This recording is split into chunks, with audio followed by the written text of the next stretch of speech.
experts. Quote, "We wanted to create a handful of academic experts who were non-advocates outside the Beltway, who would study the issues and learn everything about the issues so that we could go back into the Beltway and argue from a position of facts and strengths." He would explain that the Fat Cats paid for funded all of the legal efforts that were necessary to defend this law once it was passed in 2002 in court. And he boasted that if you look at the Supreme Court decision, you will see that almost half of the footnotes relied upon by the Supreme Court in upholding the law was research funded by the Fat Cats. Well, if this story was about General Motors hatching a plan to ultimately successfully pass a reform of auto emission legislation, it would be a major scandal.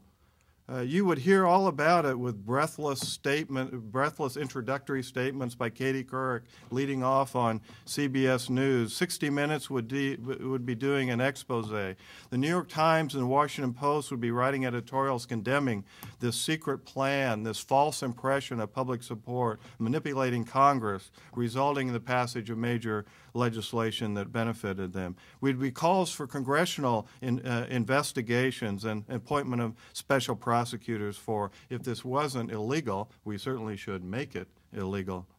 But of course, none of that happened in 2005 when the tape of this speech was first brought to public exposure by an article in the New York Post.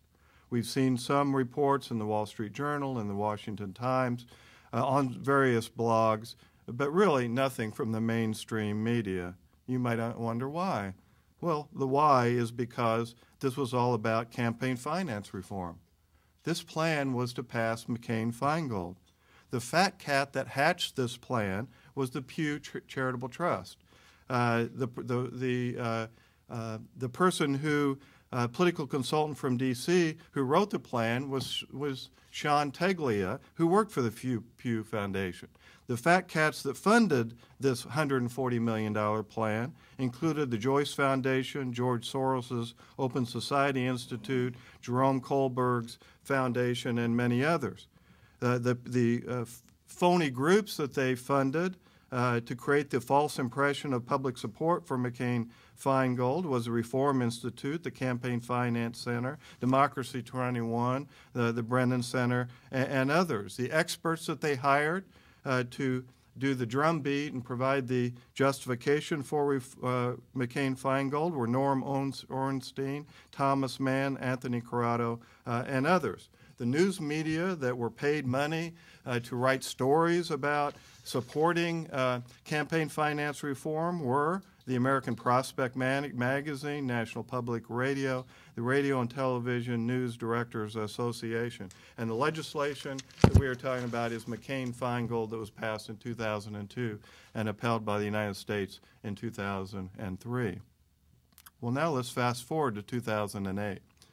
Because, see, the fat cats have gotten together again under the rubric of a politician, notable politician in American past and future history. They've come up with an ad campaign to promote reform. They've set up a shadowy group through which money is to be funneled to fund this reform effort. And whose donations to that group are not going to be disclosed. They have launched a $200 million ad campaign promoting reform, featuring certain politicians, both past and present. One of these ads features a prominent United States Congresswoman identifying her by party affiliation, and they are running these ads nationwide and in her district right before her election. And this ad, with her in it, is illegal. It is a violation of the law that has been passed through McCain-Feingold and the development of FEC regulations implementing that law. This ad campaign is a multi-million dollar illegal corporate contribution to this woman's reelection campaign because it's what they call a coordinated expenditure. That is, if you run an ad within 90 days of an election, if you mention the name of a candidate in the ad, and of course she appears to give her own name, and thereby is coordinated with her, she appears in the ad, it is illegal for corporations to pay for that ad, and if this group was not a corporation, they could not spend more than $2,300 on this ad. This is a 7, 8, 9-figure illegal campaign contribution to this woman's campaign. Well, if this was Mobil Oil promoting legislation to drill in Anwar, of course, Katie Couric would be there with the first story, breathlessly explaining this illegal corporate contribution to this prominent politician's campaign. The Washington Post and the New York Times would editorialize against this. 60 Minutes would do an expose. There would be congressional hearings about this illegal corporate contribution, the largest campaign finance scandal in the history of the United States, that makes Watergate look like a third-rate burglary. And there'd be calls for a special prosecutor, that these people should be thrown in jail. Well, none of that has happened. Since the New York Sun on May 9th broke this story. And if you Google it, you'll see a few blogs have put it, have discussed it. Why? Because this story is about Al Gore, and the story is about climate change. And the name of the organization is Alliance for Climate Protection, and the politician is current Speaker Nancy Pelosi, who appears in an ad with Newt Gingrich, and her election is June 3rd in California, her primary election. So we are well within the 90-day window in which such coordinated expenditures are illegal. Well, the Al Gore's group was asked about this ad, and one of their spokesmen said, quote, "This is clearly a nonpartisan issue ad that has a call to action to the public on climate change," end of quote.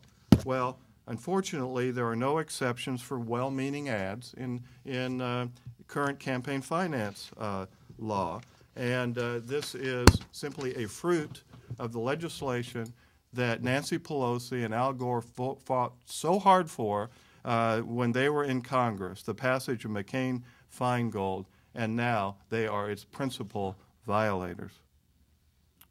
Well, the biggest manipulation of our elections is frankly to come.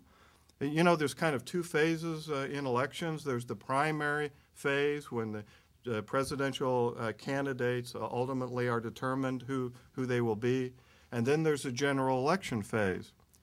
Now, the primary phase ends June 3rd with the last presidential primary, and one would wonder why it is that the Republicans or Democrats are waiting 3 months to nominate their candidates.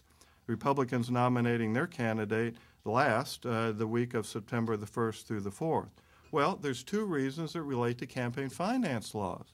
Number one, there's the electioneering communication blackout period. That is, there's a blackout period 60 days before the general, 30 days before a primary or nominating convention, where no corporation or labor union can run an ad nationwide that mentions the name of a candidate. Well, if you will note, the Republicans will nominate Senator McCain on September the 4th, and if you take 60 days from September the 4th, you will arrive on November the 4th, the date of the general election. So the blackout period will extend through every day throughout after the convention. And 30 days before the nominating convention takes you to August the 4th. So this blackout period for broadcast ads mentioning the name of Senator McCain will apply throughout America from August the 4th through November the 4th.